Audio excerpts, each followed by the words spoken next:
हे WhatsApp guys, welcome back once again. दोस्तों, आज की कहानी एक ऐसे दौर की है जहां पर बच्चों और औरतों को सिर्फ इसलिए मार दिया जाता है क्योंकि वो दूसरी जाति के होते हैं। इसी में एक लड़की जिसकी उम्र सिर्फ 10 साल की है, वो अपने छोटे भाई के लिए कुछ ऐसे कदम उठाती है जो किसी ने सोचे भी नहीं होंगे। तो सेकेंड वर्ल्ड वॉर शुरू होने से पहले का समय चल रहा है। दौर है हिटलर और उनके ऑफिसर की हुकूमत का। शुरुआत होती है और हम एक ओल्ड लेडी को देखते हैं जिसको ट्रेन में भर कर जर्मनी के कैंप में लाया जा रहा है। लेकिन उससे पहले उसकी तलाशी ली जाती है। वो उन लोगों से झूठ बोलती है कि उसके पास कुछ नहीं है, लेकिन जब जर्मन उसकी तलाशी लेते हैं तो उसे उसके स्कार्फ में एक गोल्डन कॉइन मिलता है जो कि उसकी माँ की आखिरी निशानी थी, इसीलिए वो उसे छुपा रही थी। वो उनसे माफ़ी मांगती है इसी गलती के लिए, लेकिन वहाँ बैठा एक क्रूर जर्मन ऑफिसर बिना कुछ सोचे समझे उसे गोली मार देता है और फिर उसकी लाश को गाड़ने का ऑर्डर देता है। फिर बचे हुए लोगों को उसी जर्मन ट्रेन में भर कर दूसरे कैंप में भेज दिया जाता है। और आज भी उसी दौर की ट्रेन की वो पटरियां जर्मनी में मौजूद हैं, लेकिन वो लोग अब नहीं रहे, ना ही वो लोग जिन्हें सताया गया, जिन्हें जानवरों से भी बदतर मौत दी गई। कुछ इस तरह से इस कहानी का इंट्रो था, जिसके बाद हम पहले सीन को देख। आज एक गांव को खाली किया जा रहा है। सभी लोग अपने घरों को छोड़कर उस कैंप की ओर जा रहे हैं जहां पर उन्हें अब अपनी पूरी जिंदगी बितानी है। उसी में से हम 10 साल की लड़की डारा को देखते हैं। उसके साथ उसका भाई भी है, लेकिन उसे ये नहीं पता कि उसका परिवार कहाँ है, उसके माँ बाप कहाँ है। इसी बीच हम मलीवा नाम की औरत को भी देखते हैं जो अपने 2 महीने के बच्चे के साथ जा रही है, लेकिन उसे ये अच्छे से पता है कि ये बच्चा अगर वहाँ गया तो ज़्यादा दिनों तक जिंदा नहीं रह पाएगा। इसीलिए वो वहाँ पास में काम कर रही एक औरत को अपने बच्चे को दे देती है ताकि वो जिंदा रह सके।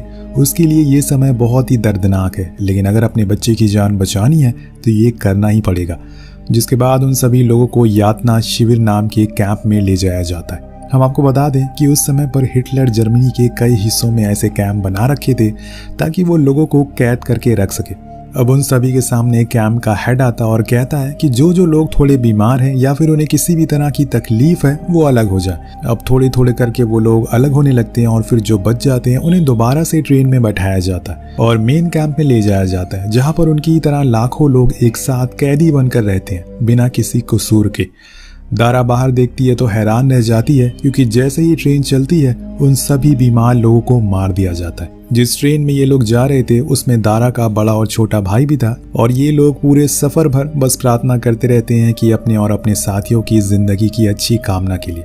तभी एक पुल से ट्रेन गुजर रही होती है जिसके नीचे हम 2 लोगों को काम करते हुए देखते हैं, जिसमें दारा के डैड माइल भी मौजूद थे और उन्हें भी ऐसे एक छोटे कैंप में बंद किया गया है। उनका काम है मरे हुए लोगों की लाशों को यहाँ तक दफनाना, फिर उन्हें नदी में फेंक देना। और आज वो नदी में सभी लोगों को फेंक रहे हैं और ये मंजर देखने लायक बिल्कुल भी नहीं है। माइल को नहीं पता कि उसका परिवार जिंदा है या मर गया। वो बस एक उम्मीद के सहारे जी रहा है कि आगे जाकर कहीं न कहीं वो अपने परिवार से मिल सकेगा। अब घंटों के सफर के बाद उन्हें एक बड़े से कैंप में लाया जाता है जहाँ पर ट्रेन रुकती है और इसी के साथ कई लोगों की धड़कन तेज हो जाती है। उन्हें अंदाजा नहीं था कि यहाँ पर क्या होने वाला है। वो बस भगवान के भरोसे जिंदा है। एक एक करके सभी को नीचे उतारा जाता है। इसी बीच वहाँ पर कुछ ऑफिसर आते हैं। तभी डारा की माँ को माइल का एक दोस्त मिलता है। वो उसे माइल के बारे में पूछती है तो वो बताता है कि वो जिंदा है। वो कहता है कि शायद वो ग्रेडिना कैंप में होगा और वहाँ पर उसे कुछ काम करने को दिया गया।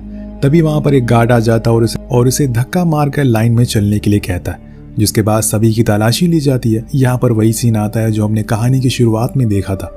उस लेडी से कहा जाता है कि तुम्हारे पास अगर कुछ है तो हमें दे दो। वो झूठ बोलती है और फिर उसे बेरहमी से मार दिया जाता है। सभी बहुत डर जाते हैं और खासकर वो 10 साल की बच्ची जिसे कुछ पता नहीं है कि ये सब क्या हो रहा है। उसके लिए ये सब तो अभी एकदम नया है। इसके बाद हम सभी को एक बेकार सी केव में जाते हुए देखते हैं और यही आज से उनका घर है। चाहे गर्मी हो या ठंडी, उन्हें यहीं रहना है। कुछ ही पल के बाद हम रीदा नाम की औरत को देखते हैं जिसको लेबर पेन हो रहा था। वो चीखती है, चिल्लाती है, लेकिन कोई भी उसकी बात सुनने को राजी नहीं है। सभी ऑफिसर तो बाहर मज़े से एंजॉय कर रहे हैं, इसीलिए मालवी और कुछ औरतें मिलकर उसकी डिलीवरी करने की कोशिश करती हैं। लेकिन अफसोस कि वो बच्चा मर जाता है, पर यहाँ किसी को इस बात का गम नहीं है क्योंकि उन्हें ये बात अच्छे से पता है कि अगर ये बच्चा जिंदा भी होता तो वो लोग इसे मार देते। इसीलिए वो रीदा से कहते हैं कि जो भी हुआ है वो अच्छे के लिए हुआ है, लेकिन ये बात एक माँ को कौन समझाए। उधर हम बाहर देखते हैं कि कुछ नाजी ऑफिसर पार्टी कर रहे होते। वो सभी मेंस कैदियों को बाहर बुलाते हैं और उन्हें म्यूजिकल चेयर खेलने को कहते हैं। शुरुआत में तो सभी सही रहता है, लेकिन फिर जेलर जो हारता है वो उन्हें गोली मारना शुरू कर देता है और एक कैदी की तो गर्दन ही काट दी जाती है और फिर उसे देखकर उसके और साथी भी ऐसा करना शुरू कर देते और देखते ही देखते जितने भी कैदी थे उस जगह पर सभी को मार दिया जाता है। और ये सारा मंजर दूर खड़ी डारा देख रही होती है। सोचिए उसके दिल पर क्या बीत रही होगी। लेकिन मैं आपको बता दूं कि आगे आने वाले कुछ ऐसे सीन हैं जो किसी को भी हिला कर रख देंगे, ये सोचने पर मजबूर कर देंगे कि कैसे कोई इंसान इतना क्रूर हो सकता है, क्या उसके अंदर दिल नाम की कोई चीज है या नहीं। दूसरे सीन में हम माइल को देखते हैं जो दूसरे कैंप में था। वो खुदाई करते टाइम अपनी एक साथी से कहता है कि मैंने सुना है कि इस कैंप से कुछ दूरी पर एक नदी है जहाँ से भागा जा सकता है। उसका साथी कहता है कि भाग कर तुम जाओगे कहाँ, नदी के दूसरी तरफ भी जर्मनी है और अगर तुम्हें उन्होंने पकड़ लिया तो वो तुम्हें ऐसी मौत देंगे जिसे देखकर तुम डर जाओगे, इसलिए बेहतर है कि यहीं पर रहो। उधर हम डारा को देखते हैं जो चुपचाप उदास होकर बैठी रहती है। उसने जो कल रात देखा वो किसी को भी नहीं बताती। वहीं उसकी माँ अपने बड़े बेटे को कपड़े की बॉल बनाकर देती है और कहती है कि जाकर तुम लोग बाहर खेलो। वो सभी अपने एज के बच्चों के साथ खेलना शुरू कर देते हैं। धीरे धीरे करके वहाँ का माहौल थोड़ा बहुत ठीक होने लगता है, इसीलिए दारा भी बाहर आ जाती है। कई दिनों के बाद वो मुस्कुराती है, उसका भाई गोल मारता है जिससे वो बहुत खुश होती है। लेकिन तभी वहाँ पर जर्मन ऑफिसर आते हैं और अंदर जाने का ऑर्डर देते हैं। उन्हें ये कतई मंजूर नहीं था कि इन लोगों को किसी भी तरह की कोई भी खुशी हासिल हो। वो हर समय यही सोचते रहते हैं कि कब इनकी मौत हो जाए। कहानी आगे बढ़ती है और कुछ दिन बाद एक ऑर्डर पास होता है कि जो भी 15 साल के ऊपर लड़के हैं उन्हें अलग करके एक दूसरे कैंप में ट्रेनिंग के लिए भेजा जाएगा जो कि आर्मी में ज्वाइन होंगे। इसीलिए सभी एक एक करके आगे आने लगते हैं। लेकिन डारा की माँ अपने बड़े बेटे को छुपा लेती है, पर एक नाजी ऑफिसर की नजर उस पर पड़ जाती है और वो उसे बाहर निकालने को कहता है, पर माँ नहीं मानती और उसके आगे अपने बेटे के लिए भीख मांगती है। वो सब कुछ करने को तैयार थी जो उसे हो सकता है, लेकिन जेलर को ये मंजूर नहीं होता। दारा और उसके छोटे भाई के सामने उसके भाई और उसकी माँ को मार कर गिरा दिया जाता है और वो लोग कुछ नहीं कर पाते, यहाँ तक कि अपनी मरी हुई माँ की आंखें तक वो बंद नहीं कर पाती। और ये सीन कहानी के सबसे दर्दनाक सीनों में से एक है। एक पूरे कैंप में सन्नाटा छा जाता है। मालवीय उसे चुप रहने को बोलती है, जिसके बाद उन सभी औरतों को एक दूसरी जगह पर शिफ्ट कर दिया जाता है और उन लड़कों को बर्लिन भेज दिया जाता है जहां पर उनकी ट्रेनिंग होगी। जैसे कि आपको पता ही है, उधर ग्रैडिना कैंप में एक और ट्रक आती है जिसमें बहुत सारी लाशें थी जिन्हें दफनाने का काम माइल का था, इसलिए वो एक एक करके सभी को ले जाने लगता है। लेकिन तभी उसकी नजर अपनी बीवी और बेटे की लाश पर पड़ती है जिसको गोली लगी थी। ये देखकर वो टूट जाता है और वहीं बैठकर तेज तेज रोने लगता है। माइल पूरी तरह से टूट चुका था, लेकिन उसे फिर भी ये काम करना है वरना औरों की तरह वो भी मारा जाएगा। वो उन्हें वहीं दफन कर देता है और जहाँ पर हजारों लोगों की लाशों को दफनाया जा रहा था वो अपने लोगों को अलविदा कह देता है। तो दोस्तों, दुनिया में सबसे बड़ा बोझ होता है अपने बेटे की लाश को उठाना, और वहीं माइल को करना पड़ रहा था। वहीं दूसरी ओर 3 ट्रक एक कैंप में पहुंचती है जहाँ पर हॉस्पिटल भी होता है। सभी को लाइन में खड़ा करके उनसे पूछा जाता है कि उनके परिवार वाले कहाँ पर है, और जो भी बच्चा बीमार होता है उन्हें वो अपने साथ ले जाते हैं जहाँ पर उनकी देखभाल नहीं होती है। दारा अब अकेले पड़ चुकी है, उसे पता नहीं है कि वो यहाँ पर कैसे सरवाइव करेगी। तभी एक नर्स आकर उसे बताती है कि तुम्हें अपने भाई को चुप कराना होगा वरना ये लोग उसे हॉस्पिटल में ले जाएंगे।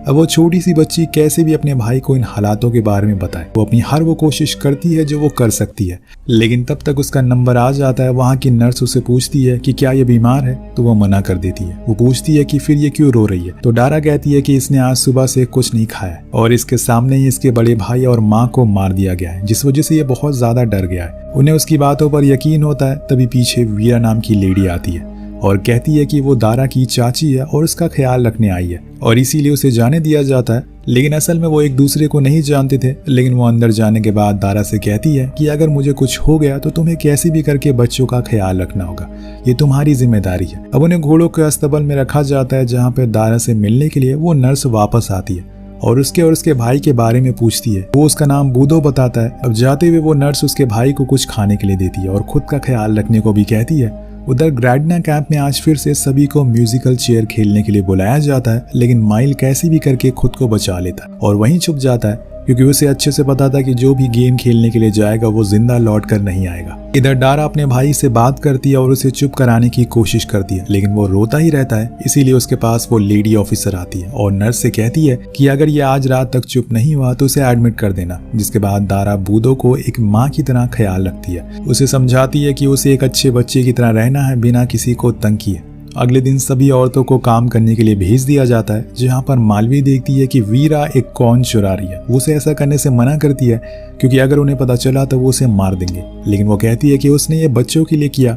अब कुछ दिन के गैप के बाद यहाँ पर एक लेडी आती है जो बच्चों को अडॉप्ट करती है। वो वर्ल्ड ऑर्गेनाइजेशन की तरफ से आती है और अपने बच्चों को बचाने का यही सबसे सही तरीका है, उन्हें उस लेडी को दे दिया जाए। इसके बाद सभी को खाना परोसा जाता है। सभी को जल्दी होती है खाने के लिए, लेकिन खाना बहुत ही कम था। एक औरत ऑफिसर से थोड़ा और खाना मांगती है और ये सुनकर वो गुस्से में आ जाता है और खुलेआम गोली चलाना शुरू कर देता है, जिसमें बहुत सारे औरतें और बच्चे मारे जाते हैं। जो बच गए थे वो डर कर जो बचा हुआ खाना था उसे ही खाने लगते हैं। अब सब कुछ शांत होने के बाद दारा बाहर आती है और खाना लेकर आती है और खाना खाती है और बचे हुए बच्चों को भी खिलाती है। वहाँ काम खत्म होने के बाद औरतों को चेक किया जाता है कि कहीं उन्होंने कुछ चुराया तो नहीं है। अब यहाँ वीरा पकड़ी जाती है और वो उन्हें समझाने की कोशिश करती है कि उसने ये बच्चों के लिए किया, पर किसी को कहाँ उस पर रहम आने वाला था। उसे तो ऊपर वाले का शुक्रिया करना चाहिए था कि वो कम से कम जिंदा बच गई, लेकिन उसे बहुत बुरी तरह से पीटा जाता है। दूसरी तरफ माइल एक सुपरवाइजर से कहता है कि क्या तुम मेरे लिए मेरे बच्चों के बारे में पता लगा सकते हो, कम से कम मुझे इतना तो पता चल जाए कि कोई जिंदा है या फिर मर गया। उधर एक रात सभी को बताया जाता है कि उनमें से कुछ औरतें कल जर्मनी भेज दी जाएंगी। इसीलिए वीरा डारा के पास जाती है और उसे समझाती है कि अगर वो कल चली गई तो बच्चों की जिम्मेदारी उस पर चली जाएगी। उन्हें कैसे भी करके उन्हें सेफ रखना होगा और खुद भी सेफ रहना होगा। ये बोलकर वो रोने लगती है क्योंकि कोई माँ नहीं चाहती कि वो अपने बच्चों से दूर हो जाए। सुबह होती है और लेडी ऑफिसर सभी को लिस्ट में लिखे हुए नाम बताती है और उन्हें आगे आने को कहा जाता है, जिसमें से वीरा भी होती है। एक लेडी जाना नहीं चाहती थी, इसीलिए वो आगे नहीं आती, पर दूसरी लेडी ऑफिसर को बता देती है कि इसका भी नाम लिस्ट में शामिल है और सच जानकर उसे वही फौरन शूट कर दिया जाता है। दारा के उन नाजुक कंधों पर अब बहुत बड़ी जिम्मेदारी आ चुकी थी। जहाँ पर वो उस हॉस्पिटल को देखती है तो समझ जाती है कि यहाँ पर कोई ज्यादा दिन तक जिंदा नहीं रह पाएगा, क्योंकि वहाँ की हालत बहुत ही खस्ता थी। अब बहुत सारे बच्चे वहाँ पर मर रहे थे जिन्हें दफनाने के लिए ले जाया जा रहा होता है। नन वहाँ पर सभी को रूल समझाती है और जो बच्चे बीमार होते हैं उन्हें कहीं और भेज दिया जाता है। तो आप समझ गए होंगे कि उन्हें कहाँ भेजा जाता है। उधर माइल के पास सुपरवाइजर आकर बताता है कि उसकी बेटी और छोटा बेटा अभी भी जिंदा है। ये जानकर उसके जान में जान आती है क्योंकि अब उसे जीने की वजह मिल गई थी। अब एक दिन कैंप में वही अडॉप्शन वाली लेडी दोबारा आती है। वो एक लिस्ट लेकर आई थी जिस पर बच्चों के नाम लिखे थे, जिन्हें वो अपने साथ ले जाएगी, और उसी लिस्ट में मालवी के बच्चे का भी नाम था। लेकिन ये बात नाजी ऑफिसर को पसंद नहीं आती कि कोई भी बच्चा यहाँ से जिंदा जाए, लेकिन उस लेडी के पास पेपर्स होते हैं जिसकी वजह से वो कुछ कर नहीं पाती। अब सभी माँ बस के बाहर खड़े होकर अपने बच्चों को देखती रहती हैं। उन्हें अच्छे से पता था कि आखिरी बार वो अपने बच्चों को देख रही हैं, लेकिन उन्हें बचाने के लिए ये करना ही पड़ेगा, वरना वो भी उनके साथ मारे जाएंगे। कहानी और आगे बढ़ती है। अंदर आने पर मालवी देखती है कि दारा ने बूदो को बाहर नहीं भेजा था। ये जानकर वो बहुत गुस्सा होती है, लेकिन दारा बताती है कि उसने अपनी माँ से वादा किया था कि वो कभी भी अपने भाई को अकेला नहीं छोड़ेगी। अब उसी रात उसके पास वही लेडी ऑफिसर आती है चेक करने के लिए कि कोई बीमार है या फिर नहीं। उनमें से एक बच्चा बीमार मिलता है जिसे वो अपने साथ ले जाते हैं। अब यहाँ बूदो की किस्मत अच्छी होती है कि वो उसे चेक नहीं करते क्योंकि वो भी बीमार था। लेकिन एक दिन ये बात वहाँ रह रही एक औरत को पता चल जाती है और वो जाकर गार्ड को बता देती है। जिसके बाद क्या था, वो बूदो को जबरदस्ती लेकर चले जाते हैं और जिसके बाद गार्ड उस नर्स को भी बहुत सुनाते हैं जो दारा की मदद कर रही थी। इधर दूसरी तरफ वहाँ माइल के पास कुछ ट्रक आते हैं। उसे पता चलता है कि इसमें बच्चे भी हैं। ये जानकर वो प्रे करना शुरू कर देता है क्योंकि दोबारा से वो अपने हाथों से अपने परिवार को दफन नहीं कर सकता। लेकिन वहाँ उन लाशों में उसे कोई अपना नहीं मिलता। अब इसी तरह से कुछ महीने बीत जाते हैं। बूदो हॉस्पिटल में और बच्चों के साथ एडमिट था और दारा साफ सफाई का काम कर रही थी। इसी बीच वो एक दिन कॉर्न चुराने की कोशिश करती है, लेकिन मालवी उसे देख लेती है और समझाती है कि अब ऐसा दोबारा मत करना, वरना वो लोग तुम्हें मार देंगे। अब इसके बाद वो उसे ये भी बताती है कि कल वो जर्मनी जा रही है, इसीलिए उसे खुद का ख्याल रखना होगा।